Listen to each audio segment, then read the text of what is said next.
Google may be announcing a date for quitting China today. A Shanghai newspaper says the world's biggest search engine may shut down its Chinese language service on April the 10th. And it follows Google's pledge to stop censoring content in China.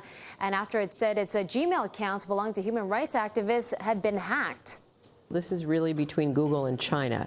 We have spoken out forcefully and clearly in favor of internet freedom. We are not going to be telling Google what to do. They have to make the decision that they believe is in the best interests of their company.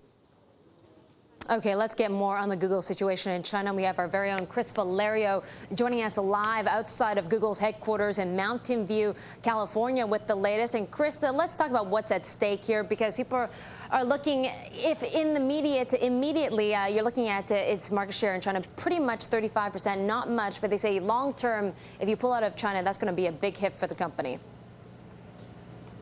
Yeah, you know, I mean, the question here, to quote one of the analysts that we spoke to, is not if Google is going to pull out of China, Google CN, but when it's going to happen, when it's going to go dark. And as you mentioned, a lot of reports saying that this week, perhaps tomorrow here in the United States, Google might actually give us some kind of plan for withdrawal. Now, you said it yourself. One of the things that a lot of analysts are talking about here is not so much about the withdrawal of the search engine, but what this means for the broader context as for Google. We spoke with Scott Kessler, for instance. He's the head of technology equity research of Standard & Poor's, and he said, you know, Google is a very analytically driven company. The decision, he says, has already been made by them. No decisions that they make are based on emotion. This was an extremely hard decision, and what's going to be interesting is to see if China pushes back and says it's all or nothing, because if Google CN does go dark, but they maintain other operations there, it's going to be interesting how that model is going forward. One of the other things that Scott Kessler said, he says you really have to think about this in a broader context. He said also think about it from the flip standpoint, and that is if a prominent non-U.S. company were to come here and say we're not going to adhere to U.S. laws, we would be in uproar. And that's the way to think about it when we think about how the Chinese government is going to be viewing this. Susan.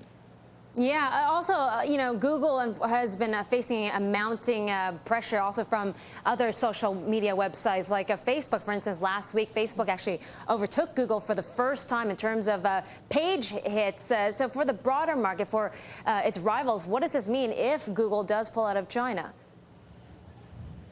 Yeah, I mean, we are in the core of Silicon Valley here. I mean, Mountain View, you can't be any more. We've got Yahoo down the road, Apple across the highway. Certainly a big place where people are thinking about what's going to happen in the broader context. And you mentioned the social media companies, and that's what a lot of people are looking at to see is what these social media and information technologies, what this is going to mean for them and their expansion networks. And a lot of people are a bit concerned because, quite frankly, that is where the expansion is people are expecting to happen in the next decade or so. Back to you. Okay, Cris, we'll check in later on. Cris Valerio, a reporter standing outside Google headquarters in Mountain View, California.